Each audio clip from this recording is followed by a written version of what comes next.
exatamente falando do bloco do ABC Paulista. Nosso contato agora com Carlos Roberto Moreira. Carlos Roberto Moreira, presidente do Sindicato de Empresas de Hospedagem e Alimentação do Grande ABC. Carlos Roberto, bom dia, muito obrigado por atender aqui o Download da Notícia, primeira edição, a Guardiana Notícia. Primeiro vamos falar um pouquinho desse balanço, já dá para se fazer um balanço do Dia das Mães, que para muitos, né, no setor de gastronomia é considerado como se fosse o Dia das Mães, no sentido da presença do Dia das Mães, como se fosse um Natal, né, para o setor de culinária, de gastronomia, porque o pessoal, as famílias presentes, né, tentando aí estarem juntos. Queria que você falasse a respeito sobre isso. Um bom dia e prazer falar com você. Bom dia a todos. Realmente quase um Natal, o Dia das Mães para a gente é uma data comemorativa bastante importante para os restaurantes da nossa região, na realidade para todo o Brasil, né? É uma data que reúne a família, em torno da mesa, da boa comida, dos bons restaurantes. É muito importante tanto para a comemoração, como economicamente para a gente também é muito importante. Em relação ao ticket médio, Carlos, teve mudança de comportamento, né? As pessoas estão, nessas datas comemorativas, gasta mais um pouquinho, ou senão dá uma retraída, gasta-se menos.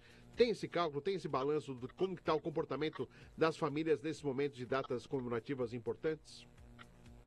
O ticket médio tem caído, infelizmente tem caído nesses últimos meses. Agora, na data específica, no Dia das Mães, ele tende uma melhora, ele tende a ter um acréscimo, não é? Mas, infelizmente, nos últimos meses, o viés sim era de baixa, né? Agora, nessa data, aumentou. No Dia das Mães, acho que o pessoal não quer fazer feio com a mãe, né, Carlos? Então, o pessoal gasta um pouquinho, né? Exatamente isso. Vai com a família, aí tem mais gente também, mas gasta-se um pouquinho melhor. E em relação aos custos, realmente, da ida, por exemplo, a restaurantes, Carlos, há uma reclamação em geral das famílias em geral que vai comer fora, né, almoçar ou jantar, dos preços das bebidas. Existiu uma incidência de aumento de impostos, né, para o governo federal, que acabou complicando, né, todo esse ramo, exatamente no sentido de preços. Como trabalhar isso e como tem trabalhado esse setor para tentar minimizar esse impacto pesado que é em relação ao preço das bebidas, que em alguns momentos se torna até... a diferença é muito grande de preços, de você for comparar o que se compra no mercado, o que se compra num restaurante, por exemplo, numa lanchonete, né? Como se consegue fazer para que esse impacto não seja tão forte na população? Bom, nos restaurantes a gente tem o preço da nossa bebida é reflexo da economia. A economia está toda em alta, tá tudo muito inflacionado, e aí isso é evidente que o nosso preço é reflexo disso, não é? Quanto ao preço do mercado, o mercado tem os grandes supermercados, os de atacadistas, por exemplo, eles conseguem fazer uma engenharia financeira, né? Uma engenharia fiscal diferente. O restaurante não tem como fazer isso daí, né? Eles lá colocam créditos e outras coisas, a gente quase não consegue fazer esse tipo de coisa. Nós praticamente somos o consumidor final, né? O bar e o restaurante praticamente é o consumidor final. Por isso do preço. Mas a gente segura muito, viu? Eu imagino. A gente segura muito no preço do... Não, a gente segura muito no preço do cardápio, até porque qualquer alteração no cardápio gera uma certa comoção dentro do restaurante. E tem que ter esse cuidado exatamente para manter essa clientela aí, muitas vezes fiel aí a um determinado local. E como a região está... e, Carlos, como que a região está pensando para os próximos passos, que agora a gente está percebendo o impacto, está chegando frio, e isso aí aumenta os movimentos para quem quer comer fora, pelo contrário, retrai, a pessoa quer ficar mais em casa do que sair. Como trabalhar também esse período, né? Esse período de tempos mais gelados em toda São Paulo, por exemplo, e também no ABC. O Carlos tem gosto para tudo, não é? Tem gente que gosta de sair no frio, se alimentar bem, tomar um vinho, um caldo, coisa parecida, comer uma pizza à noite e tal, é muito legal. Como eu falei, tem gosto para tudo. É evidente que no calor, que num clima mais ameno ou num clima mais quente, a gente venda mais. Isso é claro, é evidente, não é? Mas as noites frias também são muito legais, são muito atrativas, né? Logo, o mês que vem temos aí o Dia dos Namorados, que vai ser um grande negócio também. É uma outra data muito importante para o bar e restaurante. E isso ajuda. O tipo de bebida que se vende no clima frio também tem um ticket médio maior, né? Então é diferente.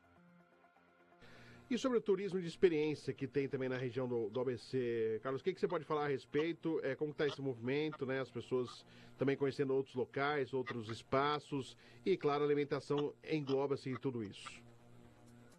Isso é um trabalho desenvolvido pela gente há muito tempo, a gente fala disso há muito tempo. Nós exportávamos esse tipo de consumidor para São Paulo, hoje a gente importa. Hoje muita gente de outras regiões do estado de São Paulo vem para nossas cidades para conhecer os nossos restaurantes, os nossos bares, que não pedem para lugar nenhum do estado de São Paulo. A qualidade das casas, a nossa segurança nas ruas é efetivamente melhor do que dos outros lugares. E isso nos traz um bom resultado. Tanto que para quem é da região, sabe o número de casas novas, que estão sendo casas grandes, novas, né? Que estão sendo inauguradas na nossa região. Aproveitando, a gente vem, e sempre a gente aqui no Notícia, aqui na Guardiã, abrindo espaço para CATs, né, de regiões, possibilidade de empregos, a gente sempre cita. E o setor de gastronomia sempre requer pessoas, mão de obra.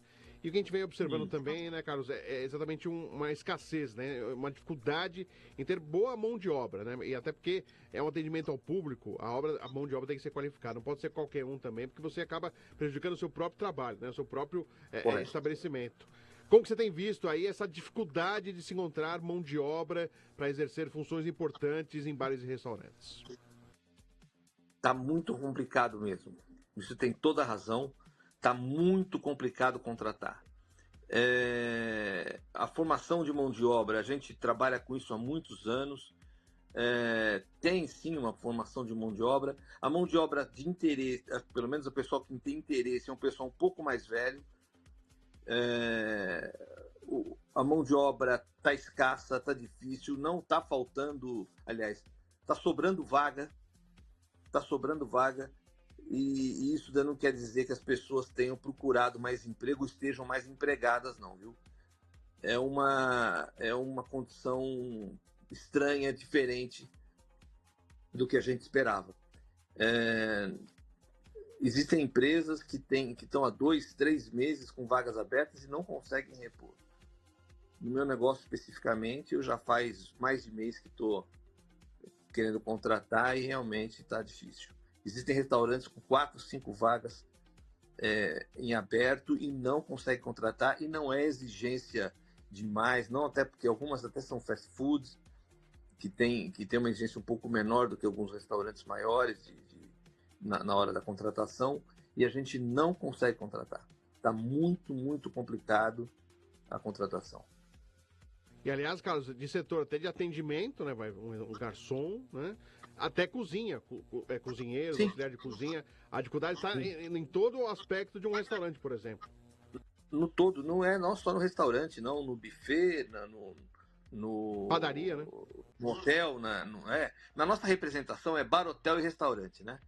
Então tudo no setor de hospitalidade todo está muito complicado a contratação. E a contratação não é o problema da contratação, não é um problema nosso, não, é um problema do estado todo. Eu participo da Federação Paulista, né, de bares e restaurantes, e lá a gente sabe que está muito complicado também, para todo o estado de São Paulo. Eu citei padaria, porque padaria está tendo uma dificuldade, confeiteiro, padeiro, eles não estão encontrando, está tendo uma dificuldade muito grande aí. Quem tem, segura como pode, e quem não tem, está com dificuldade. É verdade. Está muito complicado mesmo. E cara, só para agradecer muito a sua participação aqui, trazendo esse raio-x aí em relação a bares e restaurantes da região do ABC, Você falou, né, Dia dos Namorados está chegando aí, é o próximo. Então, pelo que vocês projetaram de Dia das Mães, acredito que tenha sido satisfatório em relação à presença das pessoas, das famílias. E vocês estão projetando o que para o Dia dos Namorados? A presença, restaurantes, bares, né? Um momento, né, que casais, né? Existem pedidos de namoro, pedidos de noivado, casamentos aí sendo aí acendidos nessas datas, né? Verdade. Eu queria que você falasse um pouquinho o que vocês estão esperando aí, Carlos. Como eu falei para você, o Dia dos Namorados é uma grande data para a gente. É uma data muito importante para os bares e restaurantes, né? Um dia só, né? Mas é uma semana de preparação, é uma semana toda de reserva. Alguns casais, apesar do dia ser especificamente no dia 12, alguns casais tentam antecipar, outros postergar um dia ou dois a data por conta realmente da procura, não querem esperar, não querem